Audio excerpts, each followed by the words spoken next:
এই রবুল আমার ওয়াইফকে নিয়ে চলে যায়। মা, তুমি 3 মাস চলে গেলে আমাদের খুব কষ্ট আছে। মা, তুমি চলে এসো।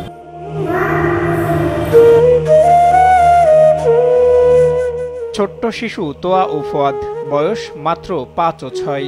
যে বয়সে অন্য শিশুদের মতো খেলাধুলায় মত্ত থাকার কথা, ঠিক সেই বয়সে মাকে হারিয়ে রাস্তায় রাস্তায় বাবাকে নিয়ে পোস্টার লাগাচ্ছে তারা।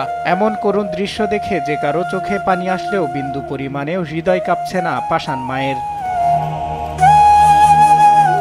কথায় আছে, পরিবারের মাঝে তৃতীয় ব্যক্তি ঢুকে পড়লেই ভেঙে যায় সেই সংসার। তারই শিকার অবুঝ 2 শিশু। মায়ের পরক্রিয়ার বলি হচ্ছে তারা। অপরদিকে পাষাণ মা ব্যস্ত তার ভালোবাসার মানুষকে নিয়ে। তুমি 3 মাস চলে গেছো। মা, তুমি চলে এসো। আরো 2 দিন গেছে।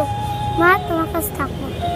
সাতক্ষীরার উপকূলীয় দ্বীপ ইউনিয়ন গোবুরার বাসিন্দা ও সরকারি প্রাথমিক বিদ্যালয়ের দপ্তরি সোহেল রানার সাথে বিয়ে হয় যশোর জেলার পুরন্তপুর গ্রামের মনিরুল ইসলামের মেয়ে আঞ্জুয়ারা খাতুন আইভির। পরে তাদের কোলজুড়ে আসে তোয়া ও ফুয়াদ। কিন্তু এর মধ্যে বখাটে যুবক রবিউলের সাথে পরক্রিয়ায় জড়িয়ে পড়েন স্ত্রী। মা, তুমি 3 মাস চলে গেলে আমাদের খুব কষ্ট আছে।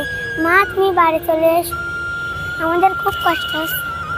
এর আগেও বখাটে রবিউলের সঙ্গে পালিয়েছিল আইভি। এরপর সন্তানদের নিয়ে অসহায়ের মতো রাস্তায় রাস্তায় মাকে খুঁজে বেড়াচ্ছেন বাবা। আমার এই 2টো বাচ্চা নিয়ে আমি খুব সুখে শান্তিতে ছিলাম।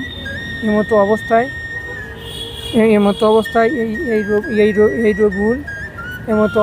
এই রবুল আমার ওয়াইফকে নিয়ে চলে যায়। এই 3টি মাস আমি তাকে খোঁজাখুঁজি করছি, পাচ্ছি না। আইভি, তুমি যদি তোমার 2টো বাচ্চার মুখের দিক তাকিয়ে,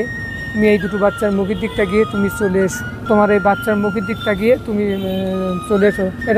এই 3টি মাস খুবই কষ্ট পাচ্ছে। সাতক্ষীরার লিগ্যাল এইডের সিনিয়র আইনজীবী জানান, অভিযুক্ত রবিউলকে আদালতে হাজির হওয়ার জন্য নির্দেশ দিয়েছেন আদালত। এই বখাটে ছেলে আবারও ফাঁদে ফেলে তাকে নিয়ে কোথাও পালিয়ে গেছে বলে আমরা মনে করছি, সন্দেহ করছি। তো সে কারণেই জেলা লিগ্যাল এইড কমিটিকে জানানো হয়েছে যে ওই ছেলেকে হয়তো উদ্ধার করতে পারলে বা পাইলে হয়তো আমরা এই বাচ্চা দুটির মাকে খুঁজে পাবো।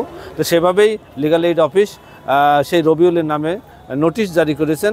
সেই নোটিশের পরে যদি সে আসে তাহলে একটা সমাধান হবে বলে মনে করি। ছোট্ট অবুঝ 2 শিশুর মাতৃহীনতার কষ্ট লাঘবে পুলিশ প্রশাসন মানবিক বিবেচনায় আঞ্জুয়ারা আইভিকে খুঁজে বের করে সন্তানদের কাছে পৌঁছে দেবে, এমনটাই প্রত্যাশা সকলের। সজল বিশ্বাস, নিউজ ডেস্ক, দেশ টিভি।